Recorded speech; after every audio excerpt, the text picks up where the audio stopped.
नमस्कार श्रोताओं, आपका बुंदेलखंड का महान कवि ईश्वरी, उसको तो सब जानते परिचित हैं, और उन्हीं के पड़ोसी समझिए, मित्र समझिए, सुहृद समझिए, गंगाधर व्यास, जो छतरपुर निवासी से, उन्होंने भी अनूठी कविताएं लिखी हैं।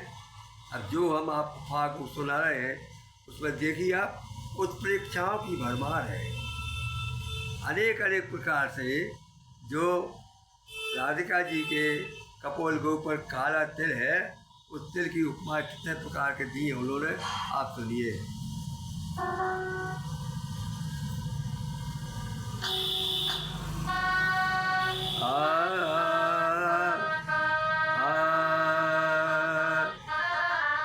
क्षमा करिए, 87 साल का हो गया, इसलिए आवाज़ जो है साथ नहीं देती, आप हमें क्षमा करेंगे। जो दिल लगत कपोलन लाल। अब बहुत से ऐसे लोग होंगे जो जानते होंगे कि तिल क्या है। तिल एक काला दाग होता है जो शरीर के किसी अंग पर जो है होता है, छोटा सा दाग होता है, उसको तिल कहते हैं। राधिका जी के गाल के ऊपर जो तिल था, उसकी कविता का वर्णन जो है गंगाधर व्यास ने कहा था, क्योंकि जहाँ न जाए रवि तहाँ जाए कवि, और माता है राधिका माता है, लेकिन उन्होंने राधिका माता का भी श्रृंगार नहीं छोड़ा। देखिए, जो तिल लगत कपोलन लीको, जो तिल लगत कपोलन लीको, मन मोहत सब ही को, मन मोहत सब ही को, जो तिल लगत कपोलन लीको, जो तिल लगत कपोलन लीको। अब पहला उपमान ज्योति उपमान वो है अरे राम राम राम, अब पहले बताई थी मैं आपको, वो है उत्प्रेक्षा के पूरन उनो के शशि पे, के पूरन पूर्णमासी, के पूरन उनो के शशि पे, के पूरन उनो के शशि पे, कुराजमो रजनी को। रजनी काली होती है, और वो काली होती तो संपूर्ण आकाश को आच्छादित कर देती है, लेकिन वो तिल बहुत छोटा है, तो रजनी का कुरा कहा उन्हें, बीच कहा। कै पूरन पूनो के शशि पे, कुराजमो रजनी को, जो तिल लगत कपोलनी को। गरल कंठ ले आय विराजो, गरल कंठ ले आय विराजो, कैसे पार्वती को।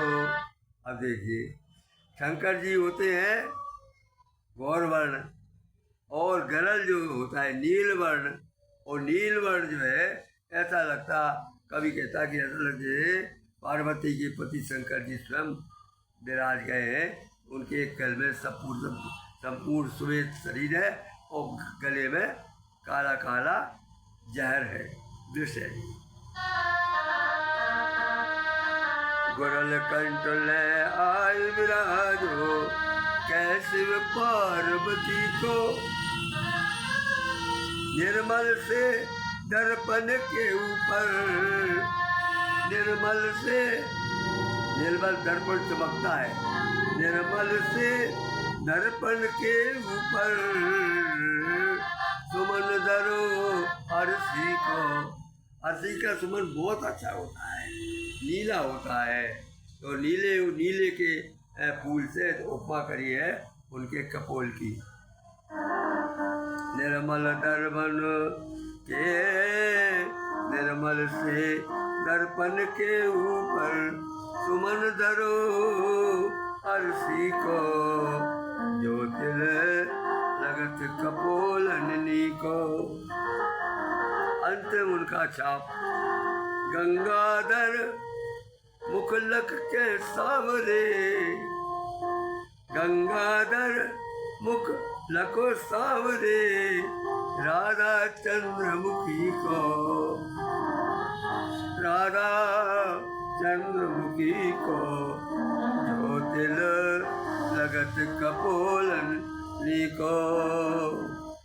अब ये शायद कवि है, उन्होंने केवल राधिका जी के चंद्रमा की तुलना की है, लेकिन तुलसीदास ने क्या कहा? तुलसीदास ने कहा कि राधिका सीता जी के मुख कमल की तुलना नहीं की जा सकती, क्योंकि वो घटता बढ़ता है। दूसरों ने कहा नहीं की सकती, अनेक प्रकार से उपमा उन्होंने दी है। वो महान कवि थे, उनकी बात अलग है। अगला सुनिए आप।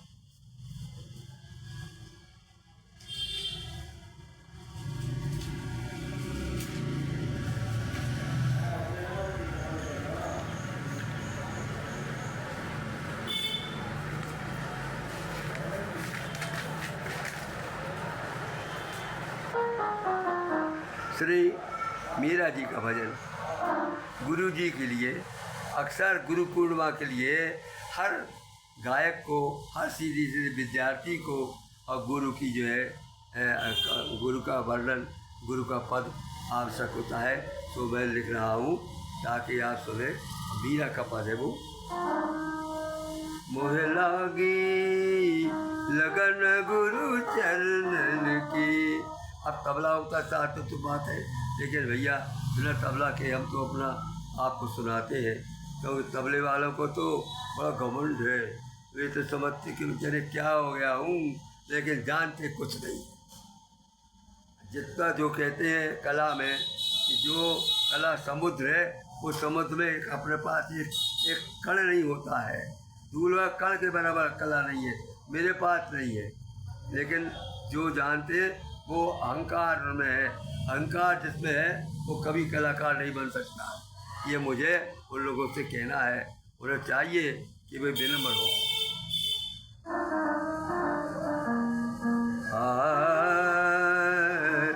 मुझे लागी लगन गुरु चरणन की, चरणन की, गुरु चरणन की, साधु चरणन की। मुझे लागी लगन गुरु चरणन की। अब गुरु जो होता है वो साधक भी होता है, इसलिए साधु कह दिया मीरा जी ने।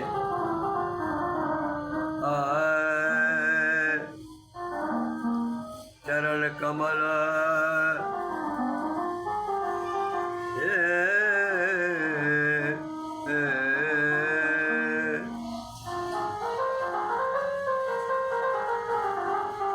चरण कमल बिन मोह कछु नहीं भावे, चरण बिना मोह, मीरा जी कह रही है, कछु नहीं भावे।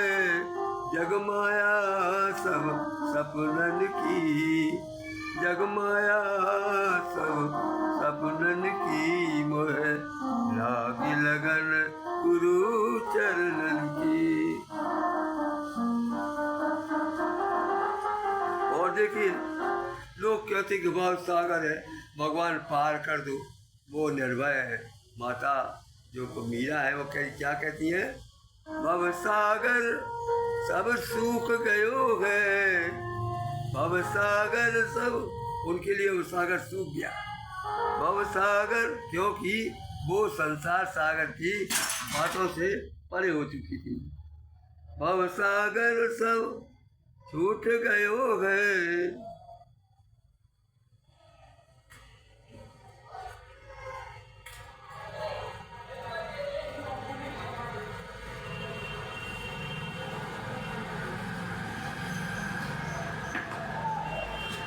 खैर वो गिर गया है सिंथेसाइजर, ऐसे सुनिए। अब सागर सब छूट गयो है, फिकर नहीं मोहे तरनन की, फिकर नहीं मोहे तरनन की, मोहे लागी लगन गुरु चरणन की। मीरा के प्रभु गिरधर नागर, मीरा के प्रभु गिरधर नागर, आस लगी